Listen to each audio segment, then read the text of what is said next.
Hey guys, welcome to SS classes. तो हमारी series चल रही है science for competitive exams. Myself Shubham Singh.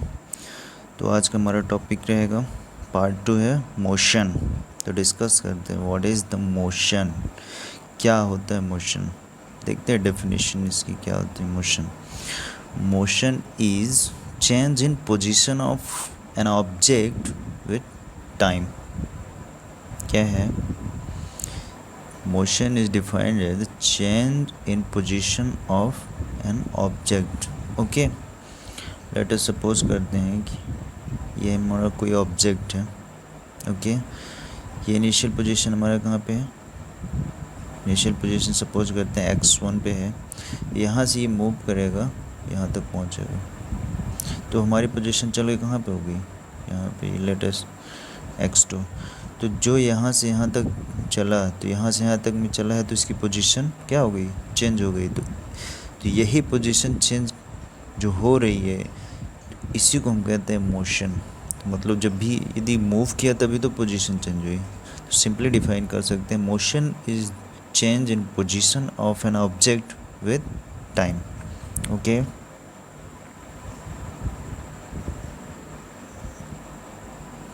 Next example देखते हैं इसका क्या है। Motion is common to everything in the universe, like we walk, run, ride a bicycle.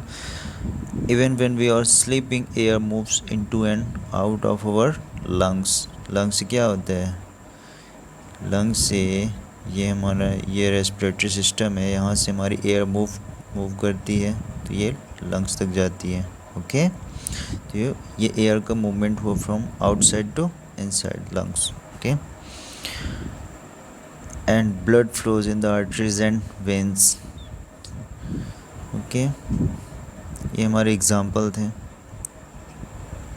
तो समझ आया ना मोशन क्या होता है। अब नेक्स्ट मूव करते हैं रेक्टिलिनियर मोशन।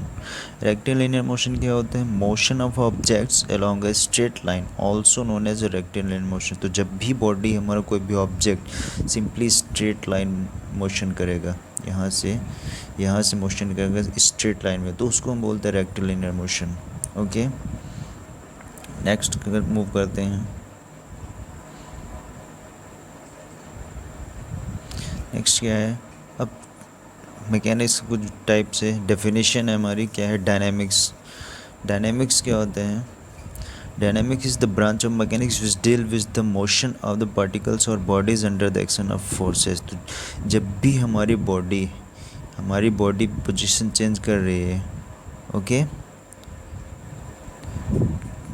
यदि पोजीशन चेंज करे by the action of force, हमने यहाँ से फोर्स लगाया, सपोज हमने यहाँ से फोर्स लगाया, तो इसकी पोजीशन चेंज हो गई, इसकी पोजीशन यहाँ तक चेंज हो गई, तो इस मूवमेंट को क्या बोलते हैं? ड्यू टू फोर्स जो हमारी बॉडी पोजीशन चेंज करे, उसको हम बोलते हैं डायनेमिक्स। नेक्स्ट मूव करते हैं काइनेटिक्स। क्या होता है kinetics is the study of motion of the object like velocity, displacement, acceleration with reference to the force which causes the motion. It means ये क्या होता है कि काइनेटिक्स हमारा होता क्या है कि जब भी हम स्टडी कोई भी ऑब्जेक्ट उसकी यदि हम स्टडी कर रहे हैं, उसके मोशन की स्टडी कर रहे हैं, तो हम उसमें क्या करते हैं? उसमें हम ये जब मोशन की स्टडी करते हैं तो ये काउंट नहीं करते कि कॉज क्या है मोशन का। सपोज़ कोई फोर्स लगा रहा है, उसकी वजह से हमारी बॉडी मूव कर रही है, तो हम इस फोर्स को काउंट नहीं करेंगे, बाकी कैलकुलेशन हम करेंगे velocity, acceleration.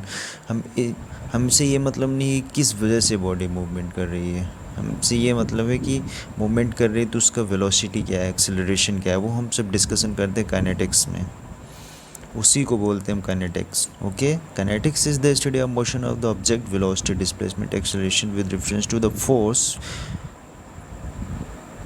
Which cause the motion. Sorry, वो हमने जो डेफिनेशन बताया वो काइनेमेटिक्स ही है। काइनेटिक्स में क्या है?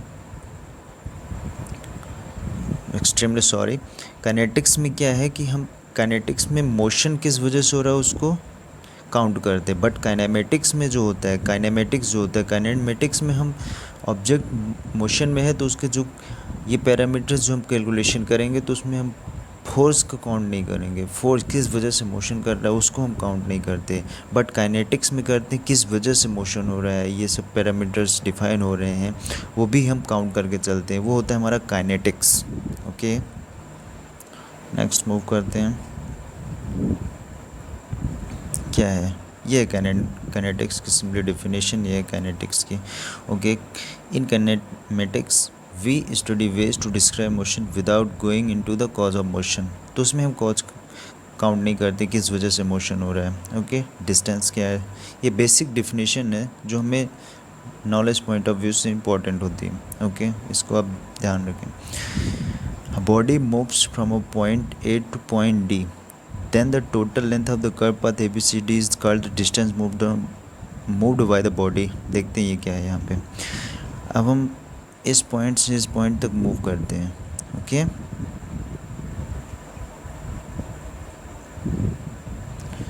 तो यदि हम इस पॉइंट से इस पॉइंट तक मूव कर रहे हैं, डी पॉइंट तक, पॉइंट ए टू डी, तो हम कितना डिस्टेंस कवर करते हैं। सपोज यदि हम इस पाथ से चलते हैं, सपोज हमने 10 किलोमीटर्स कवर किया, हमने इस पाथ से कवर किया, तो हम कितना चले, सपोज 5 किलोमीटर चल गए। बट हम यदि पाथ ये वाला फॉलो करते हैं ये, तो हमने कितनी डिस्टेंस कवर करी, दिस सपोज 20 किलोमीटर्स। तो मतलब पॉइंट ए से डी हम कोई भी पाथ फॉलो करें, जितना भी हम चल रहे हैं वो सारा वो पूरा क्या होता है, हमारा डिस्टेंस होता है। ओके, डिस्टेंस क्या होता है, डिस्टेंस स्केलर क्वांटिटी, इसमें में डायरेक्शन से कोई मतलब नहीं है, तो चाहे हम ऐसे चलें या ऐसे चलें डिस्टेंस पे कोई इफेक्ट नहीं पड़ता। 10 किलोमीटर्स रहेगी, इधर से चलेंगे तो डिस्टेंस वेरी करेगी पाथ वाइज, हमारा हम कौन सा पाथ फॉलो कर रहे हैं उस पर वेरी करेगा कितनी डिस्टेंस कवर किए, हमें डायरेक्शन से इस पर कोई मतलब नहीं होता। ओके, डिस्प्लेसमेंट देखते हैं क्या है, डिस्प्लेसमेंट की डेफिनेशन देखते हैं।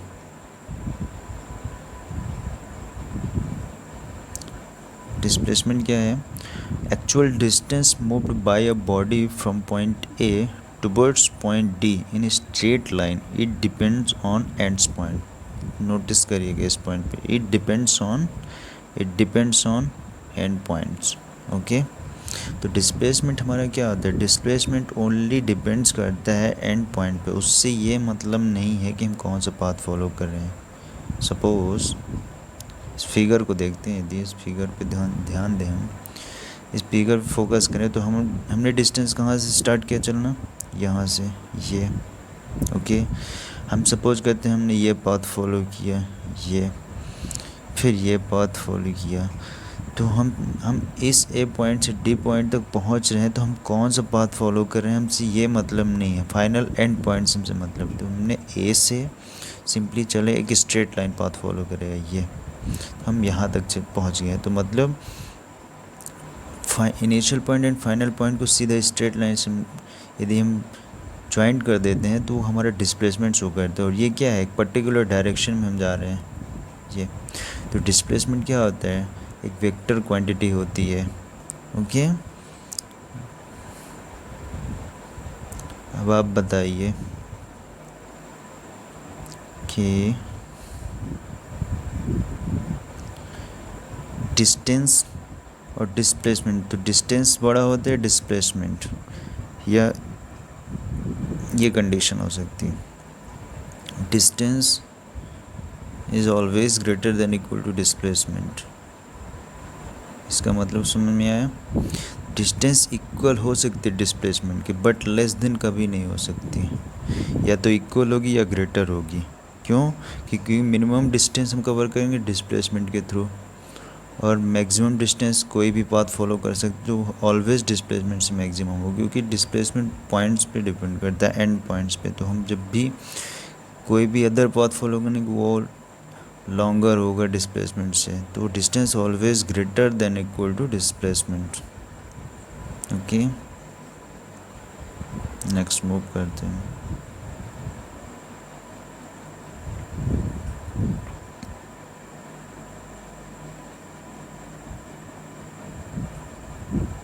नेक्स्ट क्या है अपना, स्पीड। स्पीड क्या होता है? It is defined as the rate of change of distance is known as speed. It means distance, rate of change of distance is known as speed. मतलब क्या है? डिस्टेंस जिस रेट से कवर कर रहे हैं हम, रेट ऑफ चेंज क्या होता है? Always divided by time. मतलब ये सपोज हम स्मॉल डिस्टेंस कवर करते हैं ds with small distance, small time में dt टाइम पे हम यदि कवर कर रहे हैं तो ये हमारा होता है स्पीड. ओके, ये क्या है? Scalar quantity. इसमें कोई डायरेक्शन नहीं होती, ओनली मैग्नीट्यूड रहता है, इसलिए क्या है? Scalar quantity. वेलोसिटी क्या है? वेलोसिटी देखिए हम यदि, it is defined as the rate of change of distance in a particular direction. जब भी डिस्टेंस यदि हम बोलेंगे तो उसमें हमें मेंशन करना होगा इन अ पर्टिकुलर डायरेक्शन. और simply we can say rate of change of displacement is known as velocity. ये वेक्टर क्वांटिटी होती है. ओके, यदि हम बोलेंगे कि rate of change of distance in a particular direction तो हमारी डेफिनेशन होगी वेलोसिटी की. या सिंपली बोल सकते हैं rate of change of displacement, क्योंकि डिस्प्लेसमेंट ऑलरेडी वेक्टर क्वांटिटी है. सपोज हम यहाँ पे एग्जांपल देखें, यदि सपोज ये सर्कल है, सर्कल की एंगुलर वेलोसिटी क्या है? सपोज करते हैं ओमेगा. ओके, एवरी पॉइंट की स्पीड हम सपोज करते हैं यूनिफॉर्म है, uniformly speed linear velocity speed से चल रहा है. ओके, तो यहाँ पे हम यूनिफॉर्म स्पीड बोल देती. स्पीड यहाँ पे क्या है? हमारा सेम है, but velocity at every point is different very, because velocity is a vector quantity and it depends on direction. On in the circle, at every point velocity will change. Velocity will change because at every point change the direction of motion. Okay, here this direction, here this direction, here in this direction. इसलिए यहाँ पे velocity क्या हो रही है? Change हो रही है, बट स्पीड क्या है? यूनिफॉर्म. ओके, समझ आ गया ना? ये बेसिक डिफरेंस बहुत इंपॉर्टेंट था ये. ओके, नेक्स्ट मूव करते हैं.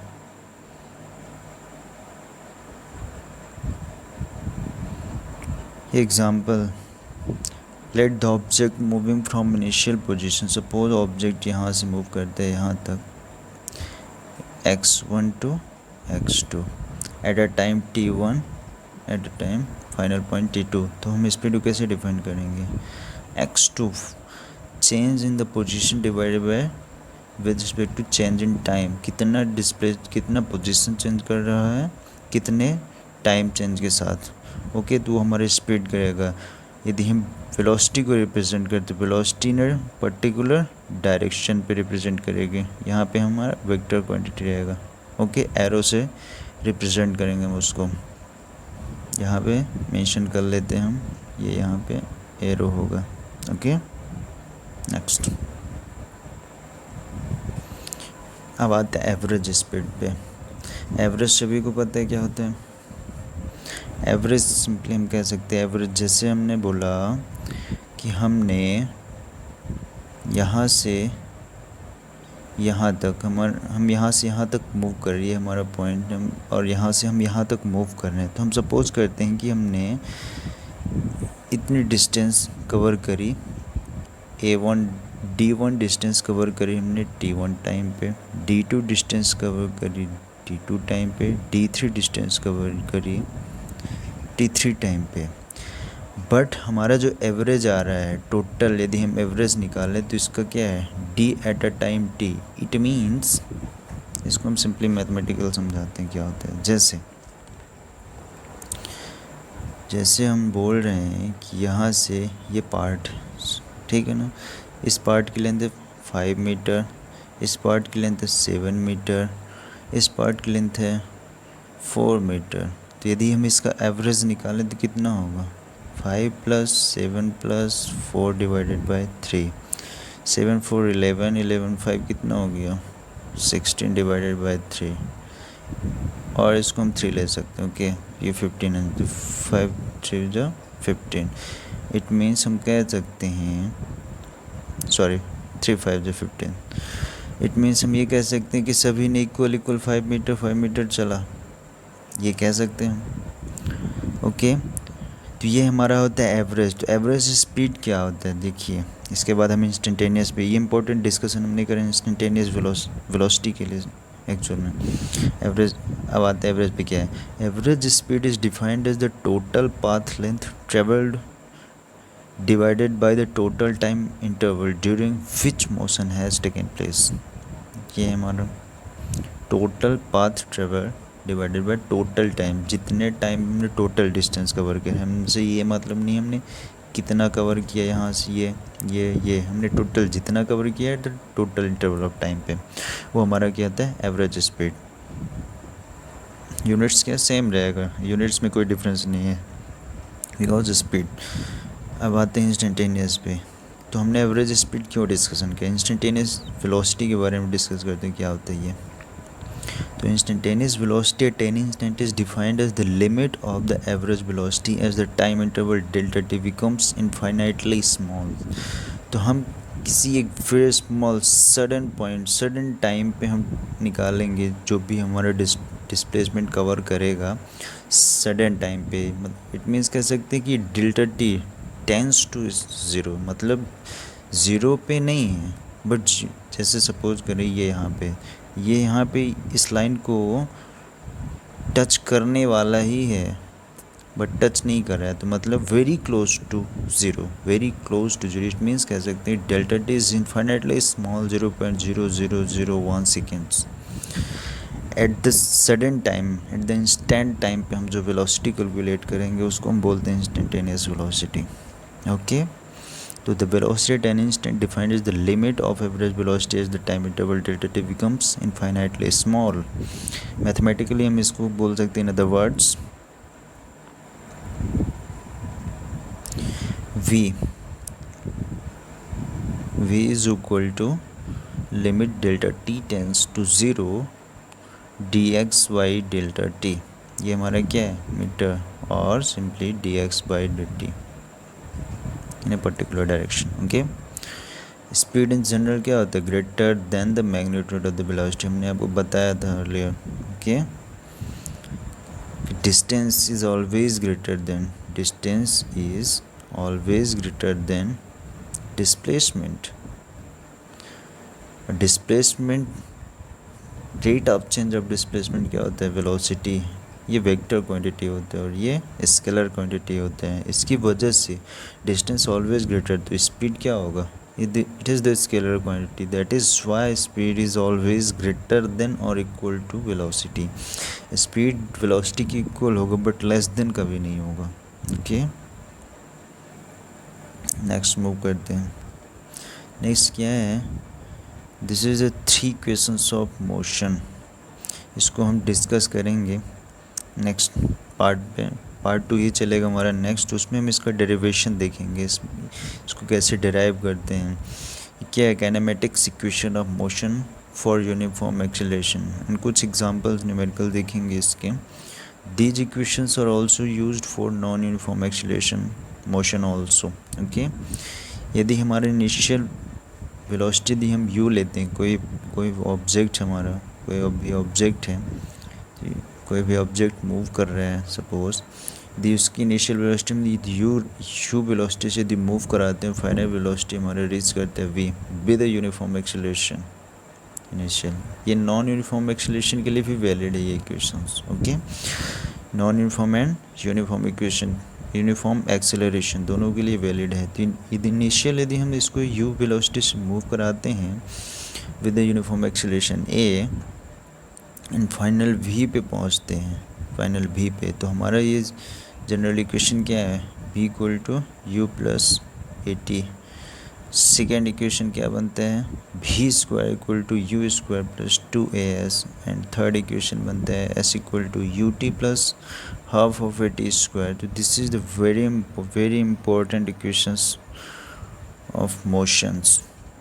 इससे हम कैलकुलेट करेंगे कि हमारा बॉडी कैसे मूव करता है from one point two another point. उससे हम कोई भी पैरामीटर यदि हमें दिया होगा तो उससे हम time, acceleration and velocity calculate कर सकते हैं, डिस्प्लेसमेंट ऑल्सो कैलकुलेट कर सकते हैं। ओके, तो this is the end of the class. I hope आपको क्लास अच्छी लगी होगी तो लाइक कर सकते हैं, शेयर एंड सब्सक्राइब। यदि अच्छी नहीं लगी तो आप डिसलाइक कर सकते हैं और कमेंट में ज़रूर बताएं क्लास अच्छी लगी या नहीं लगी तो क्यों नहीं लगी। ओके, तो जो जो भी डाउट्स होंगे आपको तो कमेंट बॉक्स पे आप कमेंट कर सकते हैं, उसको हम नेक्स्ट क्लास में क्लियर करेंगे। Okay, thank you.